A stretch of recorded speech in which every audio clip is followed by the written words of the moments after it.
నమస్తే, నేను ఇందు. గన్నవరం మాజీ ఎంపీ వల్లభనేని వంశీ గారి మీద పలు కేసులు నమోదై అరెస్ట్ అయిన విషయం మనకు తెలిసిందే. మరి దీనికి సంబంధించి ఆయన ఆరోగ్యం కూడా క్షీణించినట్టు తెలుస్తుంది. మరి దీని గురించి మాట్లాడడానికి మనతో పాటు సీనియర్ జర్నలిస్ట్ దుర్గా కుమార్ గారు ఇప్పుడు మనతో ఉన్నారు. నమస్తే సార్. నమస్తే అమ్మా ఇందు, మన వీక్షకులు. సార్, మరి చూసుకుంటే అంటే గన్నవరం మాజీ ఎంపీ వల్లభనేని వంశీ గారి మీద అయితే పలు కేసులు అయితే ఉన్నాయి. సో ఇప్పుడు చూసుకుంటే ఆయన ఆరోగ్యం అయితే క్షీణించినట్టు తెలుస్తుంది. సో దానికోసం ఆయనకు కూడా చికిత్సకు కూడా హాస్పిటల్కి కూడా తరలించినట్టు తెలుస్తుంది. సో ఏమంటారు సార్ దీని గురించి? ఇప్పుడు ఎవరికైనా మనుషులన్న తర్వాత ఆరోగ్యం ఒకసారి బాగుంటుంది, ఒకసారి ఏదైనా ఇబ్బందులు ఉంటాయమ్మా. ఇప్పుడు వంశీ గారికి కూడా ఆరోగ్యం బాగాలేదని మనం ఏం అనట్లేదు, అనలేం కూడా. అయితే ఏంటంటే చాలా మంది ఇలా రాజకీయ కారణాల వలన జైళ్లలోకి వెళ్ళినప్పుడు ఏదో ఒక వంక పెట్టి జైళ్ల నుంచి తప్పించుకోవడానికి అనారోగ్య సమస్యలు చూపిస్తున్నారు. మొన్న మధ్య చూసాము మనం పోసాని కృష్ణమురళి విషయంలో కూడా. తర్వాత వాళ్ళు అన్ని వైటల్స్ అన్ని బాగానే ఉన్నాయని తిప్పంపేశారు జైలుకి. అట్లా చాలా మంది నటిస్తున్నారు. కాబట్టి ఇది కూడా చాలా మంది, కొందరు నమ్మేవాళ్ళు ఉన్నారు, కొందరు నమ్మనాళ్ళు ఉన్నారు. అయితే ఆన్ అండ్ ఆఫ్ ఈయన కంప్లైంట్ చేస్తున్నాడు. ఆయనకి కొన్ని ఆరోగ్య సమస్యలు ఉన్నమాట వాస్తవం. కాకపోతే ఇప్పుడు ఏంటంటే మొన్న మధ్య గన్నవరం కంకిపాడు హాస్పిటల్లో కూడా చూపించారు. మళ్ళీ ప్రాబ్లం వస్తే ఆయనకి న్యూరాలజీకి సంబంధించిన ఇష్యూ కూడా ఉందని అనుమానం ఉంది. యాక్చువల్గా అసలు ఈయన విజయవాడ జైల్లో ఉన్నారు కాబట్టి విజయవాడ గవర్నమెంట్ హాస్పిటల్కి తీసుకెళ్ళాలి. ఇప్పుడు పర్టికులర్గా విజయవాడ గవర్నమెంట్ హాస్పిటల్స్లో న్యూరాలజీకి సంబంధించిన డాక్టర్ ఎవరో లీవ్లో ఉన్నారని చెప్తున్నారు. అందువల్ల గుంటూరు జనరల్ హాస్పిటల్కి రిఫర్ చేశారు. అది కూడా దగ్గరే కాబట్టి అక్కడ చేసినప్పుడు డాక్టర్స్ పరీక్షలు చేశారు, రకరకాల పరీక్షలు కూడా చేశారు. నాకు అర్థమైనంత వరకు స్లీప్ ఆప్నియా అనేది ఆయనకు ఉన్నట్టుగా తెలుస్తా ఉంది. స్లీప్ ఆప్నియా అంటే ఏంటంటే ఒకసారి నిద్రలో గుండె పట్టేసినట్టుగా అయిపోతుంది, గుండె ఆగిపోయినట్టుగా కూడా అనిపిస్తుంది. దాన్ని స్లీప్ ఆప్నియా అంటారు. అది ఒక గురక లాంటి ఇష్యూ అనమాట. ఇప్పుడు దాన్ని టెస్ట్ చేసి ఇంకా కొంచెం స్పెసిఫిక్గా పట్టుకోవాలి అంటే కూడా దాన్ని స్లీప్ ల్యాబ్ అని ఉంటుంది. అక్కడ నిద్రపోయేటప్పుడు అదంతా రికార్డ్ అవుతా ఉంటుంది అనమాట. అతనికి ఉన్న హార్ట్ బీట్ ఎలా జరుగుతుంది నిద్రలో, ఇప్పుడు ఎలాంటి ఇవి వస్తున్నాయి, డిస్టర్బెన్సెస్ వస్తున్నాయి అనేది రికార్డ్ అవుతుంది. గుంటూరు జనరల్ హాస్పిటల్లో కూడా ఆ టెస్ట్ లేదని చెప్తున్నారు. అదే హైదరాబాద్లో అయితే ఈ అపోలో హాస్పిటల్స్, అన్ని కార్పొరేట్ హాస్పిటల్స్ లో ఉంటాయి. ఈ స్లీప్ ఆప్నియా ఉన్న వాళ్ళని ఒక నైట్ అంతా ఉంచేస్తారు. సపోజ్ రాత్రి 9 నుంచి మార్నింగ్ 6 వరకు సపోజ్ అతను నిద్రపోతాడు అనుకోండి. ఆ నిద్ర టైం మొత్తాన్ని మనకి ఈసీజీ తీసినట్టుగానే మన బ్రెయిన్ కి అన్ని పెట్టేస్తారు అనమాట. అవన్నీ కూడా ఎలక్ట్రో దీని మీద రికార్డ్ అవుతా ఉంటుంది.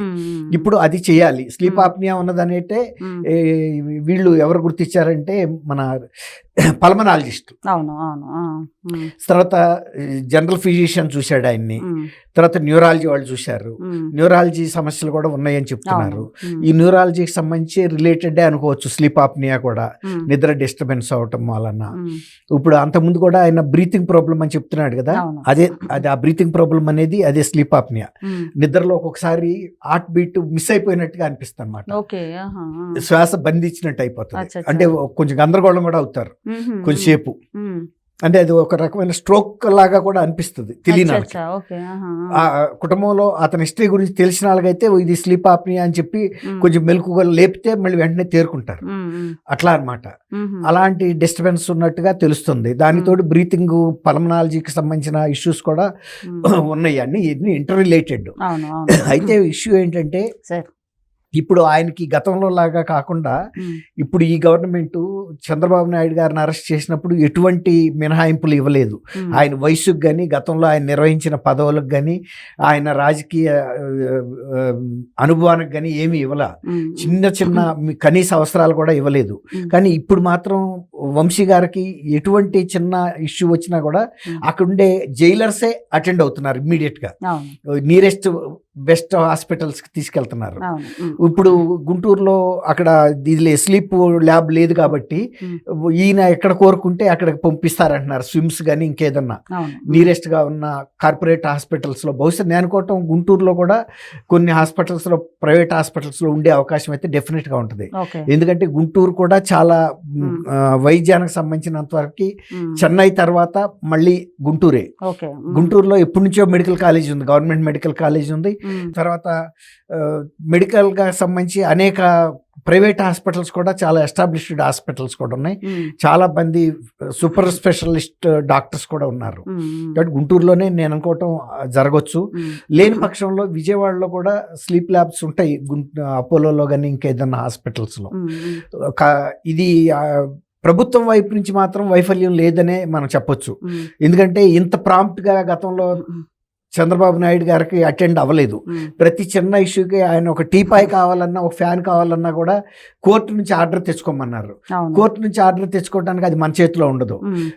వెళ్ళి మన తరపున లాయరు కోర్టుని అభ్యర్థించాలి, కోర్టు అటెండ్ అయ్యి ఉండాలి, వాళ్ళు పరిశీలించే టైం దొరకాలి, అడ్రస్ ఇవ్వాలి, మళ్ళీ ఆ అడ్రస్ రిటర్న్ గా తీసుకురమ్మని అడుగుతారు జైలర్స్. ఎందుకంటే కక్ష సాధింపు పెట్టుకుంటే ఒక రకంగా ఉంటుంది, మానవతా దృక్పథంతో ఉంటే అసలు ఇవన్నీ అక్కర్లా. ఇవాళ ఏ కోర్టు చెప్పిందని వాళ్ళు వంశీ గారిని తీసుకెళ్తున్నారు. అది మానవతా దృక్పథంతో ఉండే ప్రభుత్వాలు ఎప్పుడైనా సరే వేధించమని చెప్తేనేమో ఒక రకంగా ఉంటుంది, లేదు మీరు మీ డ్యూటీ మీరు సక్రమంగా చేయండి అంటేనేమో ఇలా ఉంటుంది. కాబట్టి వాళ్ళు వంశీ గారు కానీ వాళ్ళ కుటుంబం కానీ ఒకటి థ్యాంక్ఫుల్ గా ఉండాల్సింది ఏంటంటే, ఇప్పుడున్న ప్రభుత్వానికి కనీసం ఆయన ఎవరిని ఎట్లా మాట్లాడినా కూడా ఆయనకి సంబంధించి సమస్య వచ్చినప్పుడు వైద్యపరంగా, ఆరోగ్యపరంగా వెంటనే మాత్రం అటెండ్ అవుతున్నారు. నేను కూడా వ్యక్తిగతంగా ఆ సిబ్బందిని అభినందిస్తున్నా. అంతే తప్ప దాన్ని రాజకీయంగా ఏదో కక్ష సాధించాలని పెట్టుకోవటం, పైనుంచి ఆర్డర్ వస్తే తప్ప. కానీ అక్కడ ఉన్న జడ్జి గారు కూడా మొన్న ఈయన అభ్యర్థించినప్పుడు ఆ రిటర్న్ ఆర్డర్స్ కూడా ఇచ్చాడు. ఈయనకి ఎప్పుడు ఎటువంటి ఆరోగ్య సమస్య వచ్చినా మీరు అటెండ్ అవ్వండి, తర్వాత ఈ కోర్టుకు కూడా తెలియజేయమన్నాడు. ఆయనకున్న సమస్య ఏంటి, మీరు ఇచ్చిన వైద్యం ఏంటి, తీసుకెళ్లిన హాస్పిటల్ ఏంటి, వాటి మెడికల్ రిపోర్ట్స్ ఏంటి అనేది అంటే కోర్టు పర్యవేక్షణ ఉంది. అంటే ఇప్పుడు మానవతా దృక్పథంతో ఆ జడ్జి గారు అది ఇవ్వటం, వీళ్ళు అటెండ్ అవటం అనేది అభినందనీయమైన విషయంగా నేను పర్సనల్ గా భావిస్తున్నాను. సో ఇప్పుడు చూసుకుంటే వల్లభనేని వంశీ గారు అయితే సెంచరీ కొట్టినట్టు తెలుస్తుంది. అంటే క్రికెట్ లో సెంచరీ కొట్టారంటే మనం పొరపాటు పడినట్టే, ఆయన జైలు జీవితంలో సెంచరీ కొట్టినట్టు తెలుస్తుంది. ఫిబ్రవరి 13న జైల్లో అరెస్ట్ అయిన వంశీ గారు మే 24 వరకు అయితే ఆయన ఒక 101 రోజులైతే కంప్లీట్ చేసుకున్నారు. అంటే పలు కేసులో ఇరుక్కుపోయిన వంశీ గారు ఒక కేసులో బెయిల్ వచ్చినా మరో కేసులో బెయిల్ రాకపోవడంతో సెంచరీ ఎట్ నాట్ అవుట్ అంటే కూడా ఆయన నిలిచిపోయినట్టు తెలుస్తుంది. సో ఏమంటారు సార్ దీని గురించి? ఇప్పుడు మీరు అనుకుంటున్నారు సెంచరీ అని, ఒక్కోసారి 6 నెలలు 8 నెలలు, జగనే 16 నెలలు ఉన్నాడు. కొన్ని సెక్షన్లను బట్టి, తర్వాత మీరు అన్నట్టు వరుసగా వస్తున్న కేసులను బట్టి ఒక్కోసారి 6 నెలలు 10 నెలలు. ఇప్పుడు ఢిల్లీ లిక్కర్ కేసులో ఢిల్లీ ఉప ముఖ్యమంత్రి మనీష్ సిసోడియా దాదాపు 1 year కూడా ఉన్నాడు ఆయన, ఆఫ్టర్ ఆల్ ఒక చిన్న కేసులో. కాబట్టి ఒక్కోసారి అలా చాలా సంవత్సరం పాటు కూడా ఉండే సందర్భాలు ఉంటాయి. కాబట్టి ఒక సెంచరీ కొట్టంగానే గొప్ప అనుకోవటానికి ఏం లేదు, ఇంకోసారి డబుల్ సెంచరీలు కూడా కొట్టే సందర్భం వంశీకి కూడా రావచ్చు. కాబట్టి ఇప్పుడు మీలాంటి యువత అంతా ఏంటంటే క్రికెట్ తో పోల్చుకుని ఒక సెంచరీ కొడితే పెద్ద ఇది అనుకుంటారు. స్వతంత్ర సమరంలో కూడా మన పెద్ద నాయకులు 10 ఏళ్ళు 8 ఏళ్ళు కూడా సంవత్సరాల పాటు ఉన్న సందర్భాలు ఉన్నాయి. ఇప్పుడు అంత పెద్ద సెక్షన్లు లేవు కాబట్టి చిన్నవి, తర్వాత వీళ్ళు ఇన్ఫ్లుయెన్స్ లో ఉపయోగించుకుని తొందరగా రావటం ఇవన్నీ జరుగుతున్నాయి. కాబట్టి సెంచరీ పెద్ద విషయం కాదమ్మా, ఒకసారి డబుల్ సెంచరీలు కూడా అయ్యే సందర్భం కూడా ఉంటుంది హిందూ. సరే ఇప్పుడు మనం చూసుకుంటే అంటే వల్లభనేని వంశీ గారికి ఒక రియలైజేషన్ వచ్చినట్టు తెలుస్తుంది. అంటే ఆయన 2 సార్లు కూడా టీడీపీ అభ్యర్థిగా ఉన్నారు, కాకపోతే గెలిచిన తర్వాత కూడా మళ్ళీ వైసీపీలోకి వెళ్ళారు. సో జగన్ ప్రభావం వల్లనే ఈయన జీవితం కూడా తలకిందులు అయిపోయిందని, అనవసరంగా ఆయన లైఫ్ని స్పాయిల్ చేసుకున్నారంటూ కూడా, ఒకవేళ ఆయన జైలు నుంచి బయటకి విడుదలై వస్తే ఒక ప్రకటన చేద్దామని కూడా ఆయన అనుకుంటున్నారు. అంటే ఏంటంటే జగన్ వల్లనే ఇలా అయ్యాను, అనవసరంగా నేను వాళ్ళని చంద్రబాబు నాయుడు గారిని కానివ్వండి లేకపోతే లోకేష్ గారిని అనవసరంగా నేను ఆరోపణలు చేశాను అన్నట్టు ఒక రియలైజేషన్కి అయితే వంశీ గారు వచ్చినట్టు తెలుస్తుంది. సో ఏమంటారు సార్? మీకేమన్నా చెప్పాడు అట్లా? అంటే ఆయన చూస్తుంటే బయటకు వస్తే గనక, బెయిల్ నుంచి బయటకు వస్తే ఒక ప్రకటన చేద్దాం ఫేస్ రీడింగ్ బట్టి చెప్తున్నట్టు నాకు అనిపిస్తుంది. బయట వినిపిస్తున్న మాట సార్ ఇది. అయ్యుండొచ్చు, రాజకీయ నాయకులను అట్లా ఫేస్ రీడింగ్ చేసేవటం చాలా కష్టం అమ్మా, నీకుండా అనుభవాన్ని బట్టి. ఇప్పుడు మేమే చెప్పలేము, నేను కూడా 45 ఏళ్ళ నుంచి ఉన్నా. సరే నా సొంత ఒపీనియన్ కాదు సార్, నార్మల్ గా అందరూ ఆయనకు ఆల్రెడీ ఇంత చేస్తున్నారు అని జనం అనుకోవచ్చు, కానీ నేను అనుకోవట్లేదు అంటున్నా. ఎందుకంటే నేను 45 years నుంచి ఉన్నా, అనేక మంది రాజకీయ నాయకులను చూశాను, ఇట్లాంటి కష్ట నష్టాలు వచ్చిన వాళ్ళు కూడా చూశాను. వాళ్ళు మళ్ళీ బయటకు వచ్చిన తర్వాత యథాప్రకారంగానే మాట్లాడుతున్నాడు.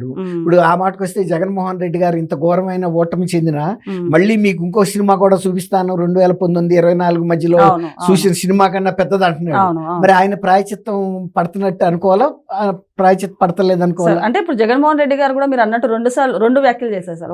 ఒక విధంగా చూసుకుంటే సినిమా చూపిస్తా అన్నారు, ఇంకో విధంగా చూసుకుంటే I don't have money to run the party, please give me some money అన్నారు. అంటే ఒక అయోమయ స్థితిలో కూడా ఆయన ఉన్నారు, అంటే ఒక క్లియర్ పిక్చర్ కూడా ఆయనకు వచ్చేసిందంట. ఆయనకి అయోమయంలో లేడు, జనాల్లో అయోమయ పరుస్తున్నాడు. ఆయన దగ్గర డబ్బు ఎంత ఉందో ఆంధ్రప్రదేశ్ ప్రజలకు బాగా తెలుసు. ఈసారి ఓటుకు 10,000 ఇచ్చినా తీసుకుంటారు కానీ ఓటేయరు. కాబట్టి ఆయన ఆర్థిక పరిస్థితి గురించి ఆంధ్రప్రదేశ్ ప్రజలకు తెలియదు అనుకోవటం పొరపాటు. అందుకే 11 సీట్లు ఇచ్చారు. అట్లాగే ఇప్పుడు మీరు అన్నారు ఆయన ఇంకో సినిమా అని, ఆయన అంతకన్నా పెద్ద 70mm సినిమా చూపిస్తానని అనుకుంటున్నాడు. ఈసారి 11 సీట్లు కాదు కదా, 0 సీట్లు ఇచ్చి 140mm సినిమా చూపిస్తానికి కూడా జనం సిద్ధంగా ఉన్నారు. ఓకే ఓకే ఓకే సార్, నమస్తే. థ్యాంక్ యూ మా హిందూ మన వీక్షకులు.